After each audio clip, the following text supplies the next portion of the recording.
The cursed estate. Deep in the heart of the countryside stood a sprawling estate with a dark secret. The locals referred to it as the cursed estate, a place shrouded in mystery and whispered tales of tragedy. Its decaying walls and overgrown gardens seemed frozen in time, a haunting reminder of the past. Legend had it that the estate had been cursed by a vengeful witch, her wrath casting a malevolent shadow over anyone who dared to enter. Intrigued by the rumors, I embarked on a journey to uncover the truth behind the haunting stories.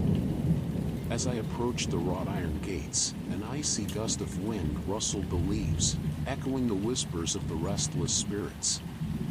The path leading to the front door was lined with crumbling statues, their stone faces frozen in perpetual anguish. It was as if the very grounds mourned the tragedies that had unfolded within. Taking a deep breath, I pushed open the creaking door, revealing a grand foyer covered in layers of dust. The air was heavy with the weight of forgotten memories, and a sense of unease settled deep within me. I cautiously ventured further, guided by an inexplicable curiosity. Each room I explored told a tale of its own. The parlor, once a place of opulence and mirth, now lay in ruins, its elegant furniture overturned and covered in tattered drapes. The dining hall, with its ornate chandelier hanging precariously, seemed frozen in a perpetual state of despair.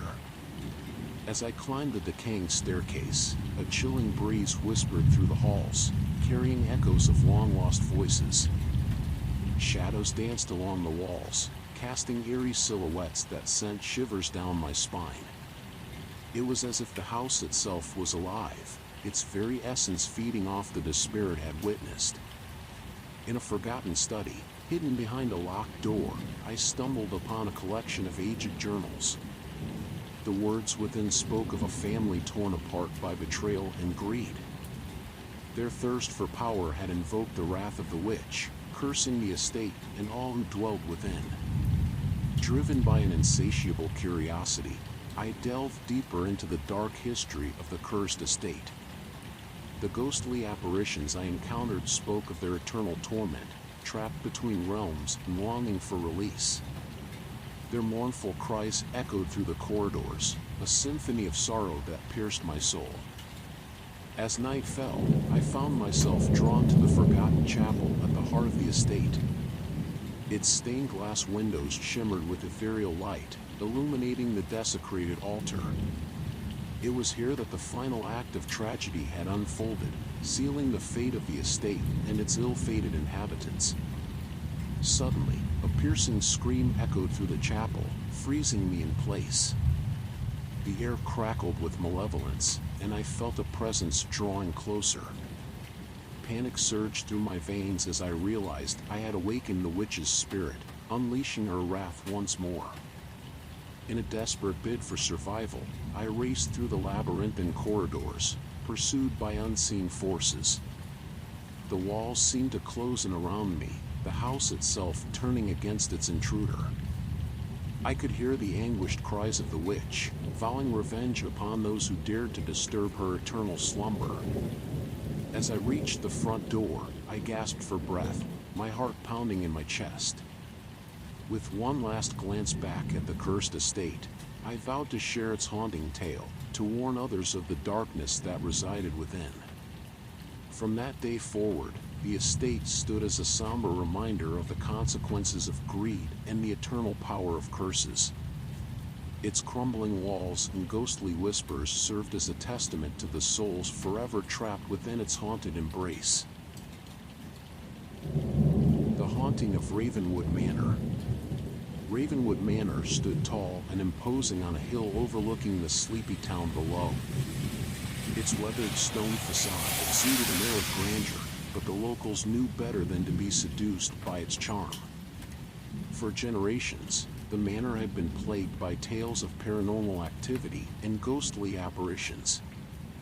It was said that the spirits of its former inhabitants still wandered its halls, trapped in a realm between the living and the dead. Driven by a mix of skepticism and curiosity, I decided to spend a night in Ravenwood Manor to uncover the stories. As twilight descended, I crossed the threshold, the heavy wooden door groaning in protest. The interior was as hauntingly beautiful as I had imagined. Faded portraits lined the walls, their subjects' eyes following my every move.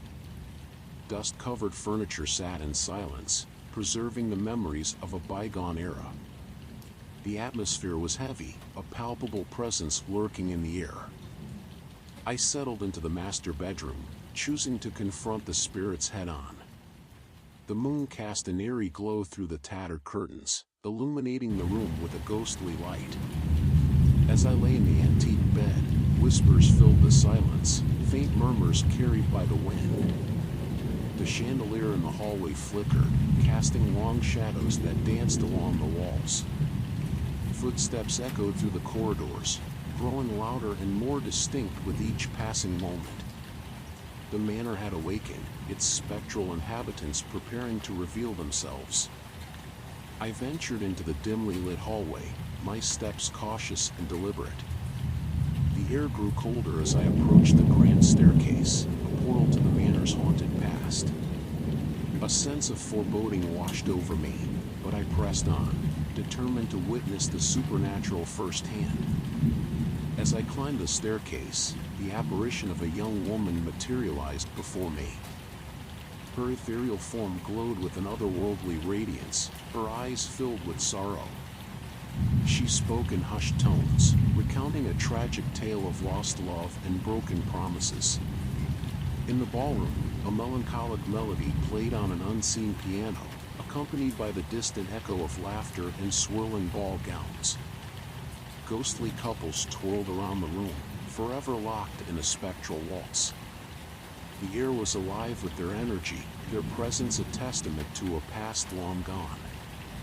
Moving through the manor's labyrinthine hallways, I encountered more phantoms, each with their own haunting tale to tell. They beckoned me, their spectral hands outstretched, yearning to share their stories of love, loss, and betrayal. As the night wore on, the spirits grew bolder, their manifestations more vivid. Vases toppled without cause, furniture shifted in defiance of gravity, and chilling whispers filled the air.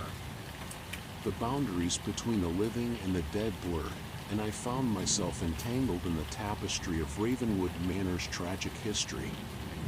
In the depths of the manor's basement, I stumbled upon a hidden chamber, its walls adorned with arcane symbols and charred remnants of ancient rituals. It was here that the source of the haunting lay, a powerful presence seeking retribution for past transgressions. Summoning every ounce of courage, I confronted the entity, offering empathy and understanding. I listened to its grievances, acknowledging the pain it had endured. With each word, the malevolent energy began to dissipate, and the spirits found solace in the acknowledgement of their existence. As dawn broke, a sense of peace settled over Ravenwood Manor. The spirits, having shared their stories, finally found release.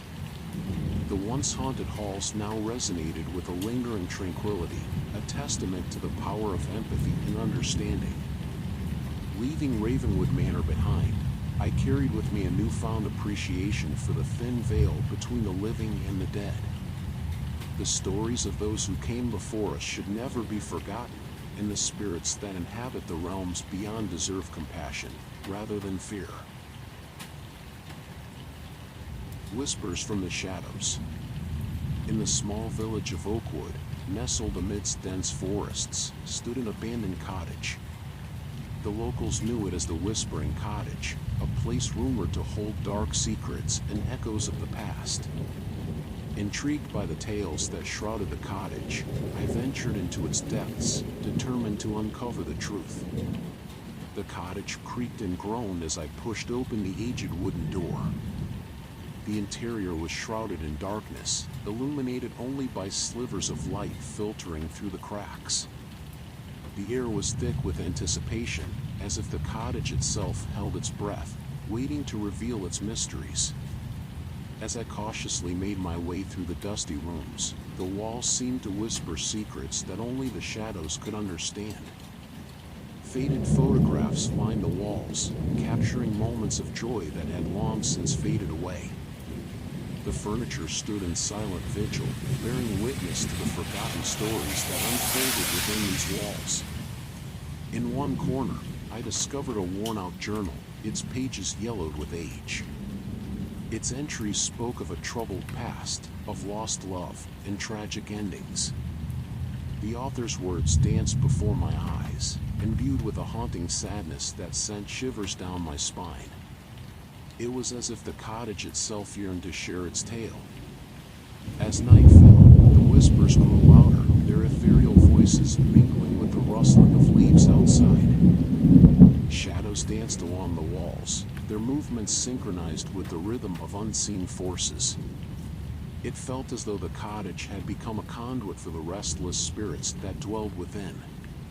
In the heart of the cottage, a hidden room revealed itself.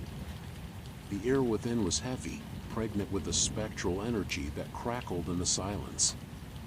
An old gramophone stood in the center, its worn needle poised above a dusty record. With trembling hands, I lowered the needle, unleashing a haunting melody that filled the room.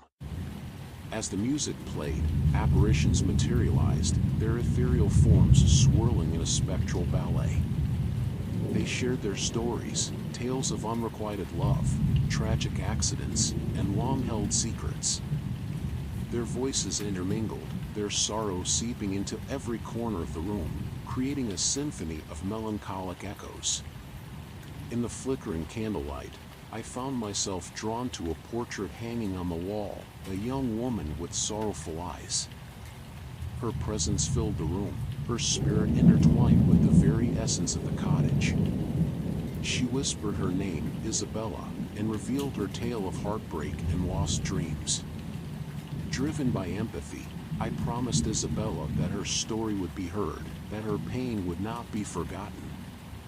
As her apparition faded, a sense of resolution permeated the room.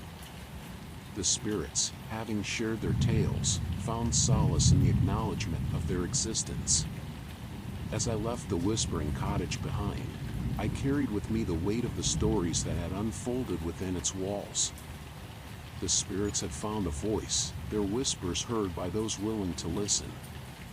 And in their stories, I discovered a profound connection between the living and the dead, a reminder that our shared humanity transcends the boundaries of time and space. The whispering cottage, forever enshrouded in mystery, stood as a testament to the power of storytelling and the echoes of the past. Its walls would continue to whisper, their voices reaching out to those who dared to listen, offering glimpses into the lives that once flourished within its embrace. The haunting mirror. I always had a fascination with antique shops and the mysteries that lay hidden behind dusty artifacts. One rainy afternoon, seeking shelter from the downpour, I stumbled upon an old shop tucked away in a narrow alley. Its sign was barely visible, reading curiosities and oddities. As I entered, a chill ran down my spine, and an inexplicable sense of foreboding washed over me. The shop was dimly lit, and the air was thick with the scent of ancient wood and forgotten memories. Among the countless curios, one particular item caught my eye, a tarnished, ornate mirror with an aura of malevolence. The shop's elderly owner, Mr. Whitaker, greeted me with a sinister grin. He warned me about the mirror's dark history and the strange occurrences it was said to bring upon its owners. Intrigued and drawn to its mystery, I decided to purchase the mirror, unaware of the ominous fate that awaited me. That night, as I hung the mirror in my bedroom, an eerie whisper seemed to echo through the room. Ignoring the unsettling feeling, I retired to bed, but my sleep was plagued by vivid nightmares. I saw twisted faces staring back at me from the mirror's reflection, their eyes filled with malice. Each passing day, my sense of reality seemed to blur. I caught glimpses of shadows moving in the mirror, though when I turned to face them, my reflection appeared distorted, as if it was mocking me, reflecting a sinister version of myself. Unable to withstand the mounting terror, I sought the help of a renowned paranormal investigator, Dr. Alexander Graves. As he delved into the mirror's history, he uncovered a chilling tale of a cursed artifact passed down through generations, bringing doom upon all its owners. Dr. Graves revealed that the mirror was a portal to a malevolent realm, a place where the souls of the tormented resided. It had the power to feed on the darkest fears and insecurities of its victims, driving them to the brink of madness. Desperate to break free from its grasp, I embarked on a perilous journey to confront the mirror's malevolence. Each attempt to destroy it proved futile, as it seemed to regenerate its shattered surface with each blow. It was as if the mirror was invincible, laughing at my feeble attempts to escape its curse. The boundary between reality and the supernatural blurred further, and I could no longer distinguish between nightmares and waking moments. The mirror's grip on my sanity tightened, and I felt myself slipping away into the abyss of darkness. As my world unraveled, Dr. Graves devised a final, desperate plan. He believed that only by confronting the souls trapped within the mirror could the curse be broken. Together, we performed a harrowing seance, inviting the spirits to communicate with us. In a nightmarish encounter, the tormented souls manifested before us, their anguished cries reverberating through the room. Dr. Graves, with unwavering determination, attempted to release them from their eternal prison. The air crackled with malevolence, and a sinister force surged through the room. But just as it seemed the spirits might be freed, a sinister entity emerged from the mirror itself, a malevolent spirit that sought to claim my soul as its own. In a heart-pounding climax, I mustered every ounce of courage to confront the malevolent spirit. A fierce battle of wills ensued, and in a blinding burst of light, the mirror shattered into countless pieces, freeing the tormented souls and banishing the malevolence forever. As the dust settled, I found myself standing amidst the wreckage of the haunted mirror. Dr. Graves and I were both shaken but relieved that the curse had been broken. The shop of curiosities was closed permanently, and I vowed never to let such darkness consume my life again. Years have passed since that fateful encounter, but the haunting memories still linger. I have learned that some mysteries are best left undisturbed, and the price of curiosity can be far too high. The malevolent mirror's curse serves as a haunting reminder of the thin veil that separates our world from the unknown terrors that lie beyond. So, beware the allure of the haunted mirror, for its reflection may reveal more than you can bear, and once it beckons you, escaping its malevolence may become an unending nightmare.